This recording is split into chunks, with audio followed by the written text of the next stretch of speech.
Force news में फिर से आपका स्वागत है। आज हम लोग वापस राजस्थान की सरकार, क्योंकि जर्नलिस्ट और सारे के सारे दूत वो हमेशा सरकार के बारे में बात ज़रूर करते हैं, क्योंकि सरकार हमारे जीवन का बहुत महत्वपूर्ण हिस्सा है। हम अशोक गहलोत की बात करेंगे, हम सचिन पायलट साहब की बात करेंगे। राजस्थान के अंदर सत्ता में वापस आ सकती है या नहीं आ सकती, इसके संबंध में बात करेंगे। चैनल को यदि आपने सब्सक्राइब नहीं किया तो तुरंत कर ले, बेल आइकॉन का बटन जरूर दबा दें। साथियों, 2008 को याद करें जब कांग्रेस सत्ता में आई थी और सीपी जोशी के नेतृत्व के अंदर 96 सीटें कांग्रेस के पास आई। यदि मुख्यमंत्री की सीट का उम्मीदवार चुनाव हार जाता है तो भी मुख्यमंत्री बन सकता है, उसको अगले 6 महीने के अंदर वापस से चुनाव लड़के जीत के आना पड़ता है। अब लेकिन यहाँ पर अशोक गहलोत साहब का जो चक्र चल रहा था, उसी वजह से सीपी जोशी साहब को निपटाया और उन्हें तो भेज दिया केंद्र के अंदर। आपको ध्यान होगा 2008 के बाद में सीपी जोशी केंद्र के अंदर मंत्री बने थे, जबकि खुद सीपी जोशी सांसद का चुनाव भी हार चुके हैं। लेकिन चूंकि राजस्थान के अंदर एक छत्र राज करना है तो सीपी जोशी साहब की जगह अशोक गहलोत मुख्यमंत्री बने। और इस अशोक गहलोत के मुख्यमंत्री बनने के बाद में इनका किस तरह से राज चला वो आपको देखने की बहुत ज़रूरत है। अशोक गहलोत में एक खास बात, सबसे बड़ी चीज़ क्या है कि वो भाजपाइयों को निपटाने की बजाय कांग्रेसियों को निपटाते हैं। मतलब कांग्रेस के अंदर मौजूद बाकी के जो दूसरे साथी हैं, जो नेता आगे बढ़ना चाह रहे हैं, उनको निपटाने के अंदर बहुत महत्वपूर्ण भूमिका निभाते हैं।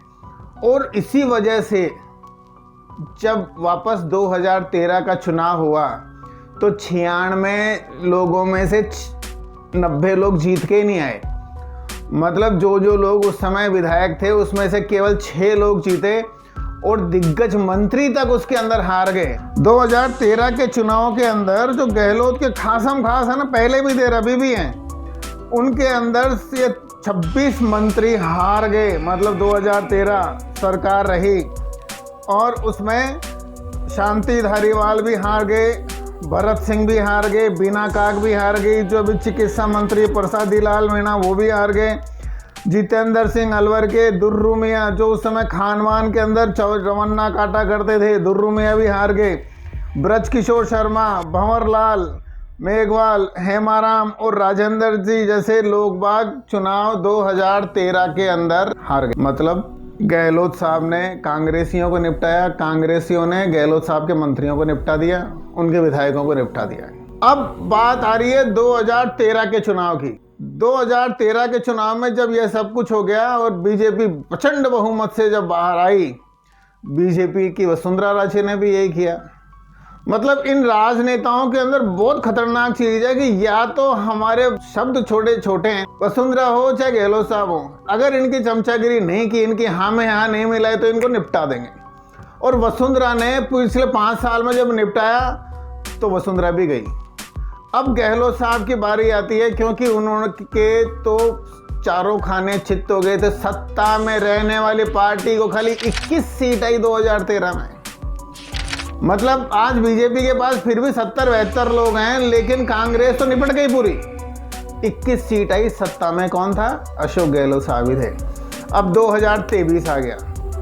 2023 के अंदर पूर्ण बहुमत के अंदर मौजूद हैं साहब और पूरे प्रचार प्रसार भी कर रहे हैं, लेकिन 5 साल में किस किस कांग्रेसी को निपटाया ये तो पता है। अब जब चुनाव होंगे 2023 के लास्ट में, दिसंबर के आसपास, तो जिन जिन कांग्रेसियों को गहलोत साहब और उसके लोगों ने निपटाया वो क्या बिल्कुल कुछ नहीं करेंगे? इतने सीधे लग रहे हैं। तो कांग्रेस के नेताओं को निपटाने की वजह से ये नेता जब कांग्रेस के अंदर गहलोत साहब के समर्थकों को निपटाते हैं चुनावों के अंदर, तो सत्ता से बाहर हो जाते हैं। पूरी तरह से सरकार सत्ता में होते हुए भी 21 सीटें जीतने वाले अशोक गहलोत मुख्यमंत्री, इनके नेतृत्व में चुनाव लड़ा गया था 2013 का, 21 सीटें आई थी। ध्यान है, वापस से ये सब कुछ होने वाला है, क्योंकि राजस्थान में फिर से किसी बड़े नेता को निपटाया जा रहा है, फिर से किसी को नाकारा, निकम्मा, गद्दार कहा जा रहा है। कितने सारे समर्थक हैं, जातिवादी भी हैं। अरे 24-25 तो एमएलए साथ में मानेसर में लेके बैठे हुए हैं। आप उसको निपटाने की बजाय आप साथ नहीं लगा सकते हो। और पंजाब से भी कौन आया, सुखविंदर सिंह रंधावा साहब, जो खुद अपनी पंजाब सरकार, अमरिंदर सरकार के खिलाफ नवजोशी सिद्धू के साथ में बैठकर मोर्चा खोल दिया और पंजाब में कांग्रेस को निपटा दिया। पंजाब की सरकार भी चली गई, वो राजस्थान के प्रभारी बन के आए। और यहाँ सचिन पायलट ने वसुंधरा सरकार के भ्रष्टाचार के खिलाफ धरना क्या दे दिया, अनशन क्या पे क्या बैठ गए। रंधावा साहब का बयान सीधे सीधे आ गए, ये अनुशासनात्मक कार्रवाई होगी। किसकी शह पे? मतलब प्रदेश के अंदर जो प्रभारी बन के आए हैं वो भी पक्षपातपूर्ण। गहलोत साहब घाघ राजनीतिज्ञ, अपने विरोधियों को निपटाएंगे, ये उनका काम है। किसी भी राजनेता का यही काम होता है कि अपने पक्ष के लोगों को अपने साथ रखते रहें और अपना विरोध करने वालों को निपटाते रहें। हालांकि छोटी सोच का काम है ये। अगर कोई आदमी मंत्री है, ऐसा करता है, तो मुख्यमंत्री नहीं बन सकता। यदि मुख्यमंत्री ऐसा करता है तो प्रधानमंत्री नहीं बन सकता। और प्रधानमंत्री अगर ऐसा करता है तो लगातार सत्ता में नहीं आ सकता। लेकिन राजस्थान के अंदर अब 2023 में चुनाव हैं। यदि अभी भी कांग्रेस नहीं चेती, सचिन पायलट को जिस तरह से पिछले 1 महीने में फिर से अध्यक्ष बनाने की चल रही है, उसको चुनाव का प्रभार देने की चल रही है, देते नहीं है, टाइम देना है। क्योंकि गहलोत साहब इतनी तेज पकड़ बना के रखे हैं कि मेरा विरोध किया है तो फिर मैं हाशिए पर भी नहीं आने दूंगा। हाशिए पर खुद आएंगे, कांग्रेस की सरकार हाशिए पे आएगी।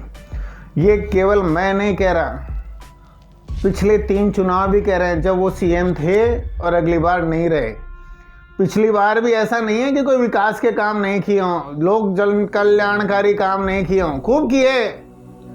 लेकिन विरोधी इतने बना लिए कि उन्होंने निपटा दिया एक एक करके सारों को। इसलिए आपको ये वीडियो किसी के माध्यम से मिल रहा हो, चूंकि अशोक गहलोत अभी मुख्यमंत्री हैं, इसलिए उनके समर्थक भी बहुत है। सीट के सब लोग समर्थक होते हैं, सब नमस्ते करते हैं, सबको दिग्गज नेता लगता है। लेकिन जैसे ही हार जाता है तो मिलने जुलने वालों का भी तांता लग जाता है। ऐसे में कांग्रेस बड़ी या गहलोत, इस विषय के ऊपर चर्चा जरूर करें, क्योंकि 2023 के चुनाव हैं और वापस ऐसा नहीं हो कि ये 21 सीटों पर सिमट जाए और राजस्थान के अंदर एक मजबूत विपक्ष भी नहीं रहे। हमारी चिंता सत्ता में नहीं है, सत्ता में चाहे कांग्रेस आए चाहे बीजेपी आए, लेकिन दमदार विपक्ष होगा तो जनता की आवाज़ें लगातार होगी। कांग्रेस सरकार यदि चाहती है तो हमें कोई समस्या नहीं, लेकिन कम से कम 70-75 सीट के साथ तो जाए, ताकि विरोध तो कम से कम कर सकें। और यदि सत्ता में आना चाहते हैं तो गहलोत साहब की जितनी भी आज तक की आदतें रही हैं उनको सुधारना पड़ेगा। अपने विरोधियों को निपटाने की बजाय बड़ा बनना पड़ेगा। वीडियो किसी के माध्यम से मिला हो तो जरूर सबको फॉरवर्ड करें। बेल आइकॉन का बटन फिर से दबा दें। लाइक अभी तक आपने किया नहीं है तो तुरंत लाइक करें। जय हिंद, वंदे मातरम।